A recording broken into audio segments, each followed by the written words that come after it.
এটা একটা বেডরুম। দেখুন এখানে সিঙ্গেল, আপনার ছেলে বাচ্চা বড় হয়ে গেলে এখানে রাখবেন। সিঙ্গেল এটা একজন শুতে পারবে। আর এখানে হচ্ছে এখানে তিনজন শুতে পারবে।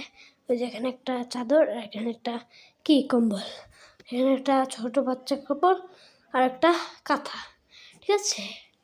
তারপর হচ্ছে এখানে একটা আলমারি আছে, একটা বাচ্চার জন্য খেলার একটা গাড়ি আছে।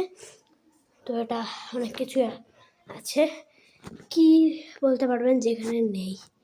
তো গাইস, এইগুলো দেখার জন্য আমাদের সাথেই থাকবেন এবং আমাদের সাথেই থাকবেন, ঠিক আছে। এটাও আছে এই রুমে, ঠিক আছে। তারপর এই সেন্টও আছে, ঠিক আছে। তারপর এখন চলুন, আমি দেখালাম। এখন শুক্রবার এগুলো নেওয়ার জন্য এসে পড়বে।